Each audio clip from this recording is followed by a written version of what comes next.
बहुत समय पहले की बात है। एक समृद्ध राज्य में हरिपाल नाम का एक साधारण लेकिन अत्यंत चतुर किसान रहता था, जो अपनी छोटी सी खेती पर मेहनत करके ईमानदारी से जीवन बिताता था। वह दिखने में सामान्य था, पहनावे में सादा और बोलचाल में विनम्र, लेकिन उसके पास जीवन को समझने की गहरी बुद्धि थी। इसलिए गांव के लोग अपने झगड़े, फैसले और समस्याएं उसी से पूछते थे। उसी राज्य के राजा वीरसेन न्यायप्रिय और विद्वान थे, पर उनके मन में एक चिंता थी कि आजकल लोग केवल किताबों का ज्ञान दिखाते हैं, जबकि सच्ची बुद्धि बहुत कम लोगों में होती है। इसलिए उन्होंने यह निश्चय किया कि वह पूरे राज्य में सबसे चतुर व्यक्ति को खोजेंगे। राजा ने घोषणा करवाई कि जो व्यक्ति उनकी परीक्षा में सफल होगा, उसे सम्मान और पुरस्कार मिलेगा। बड़े बड़े विद्वान, व्यापारी और चालाक लोग राजधानी पहुंचे, पर हरिपाल शुरू में नहीं गया, क्योंकि उसे न इनाम का लालच था और न दरबार की चाह। लेकिन गांव वालों के आग्रह पर वह साधारण वस्त्र पहनकर राजा के सामने उपस्थित हुआ। राजा ने पहली परीक्षा में एक पत्थर और लकड़ी का टुकड़ा दिखाकर पूछा कि इनमें से अधिक उपयोगी क्या है। अधिकतर लोगों ने तुरंत उत्तर दिया, पर हरिपाल ने कहा कि उपयोग वस्तु में नहीं, परिस्थिति में होता है। यह उत्तर सुनकर राजा प्रभावित हुए।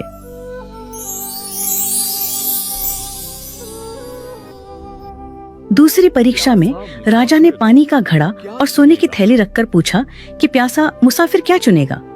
जहां लोग धन की ओर झुके, वहीं हरिपाल ने कहा, महाराज, जीवन रहेगा तभी धन काम आएगा। और राजा और प्रसन्न हो गए। अब तीसरी और सबसे कठिन परीक्षा आई। राजा ने आदेश दिया कि सभी लोगों को एक रात महल के बगीचे में रहना होगा और सुबह तक ऐसा फल लाना होगा जो न जमीन पर गिरा हो और न ही बहुत ऊंचाई पर हो। साथ ही किसी भी पहरेदार को नाराज नहीं करना होगा। बाकी सब लोग इस परीक्षा को नामुमकिन मानकर पीछे हट गए, पर हरिपाल ने हार नहीं मारी। रात भर सोचने के बाद हरिपाल को समझ आया कि राजा ने यह नहीं कहा था कि फल केवल पेड़ से ही तोड़ा जाए, बल्कि यह कहा था कि फल न तो जमीन पर गिरा हो और न ही बहुत ऊंचाई पर हो। सुबह होते ही उसने महल के बगीचे में लगे फूलों के पौधों और झाड़ियों को ध्यान से देखा। तभी उसकी नजर एक अंगूर की बेल पर गई, जो दीवार के सहारे छड़ी हुई थी। उस पर फल यानी अंगूर जमीन से ऊपर था, लेकिन किसी ऊंचे पेड़ पर नहीं। हरिपाल ने पहरेदारों से विनम्रता से पूछा कि क्या वह उस बेल के पास जा सकता है, क्योंकि वह राजा की आज्ञा का पालन कर रहा है।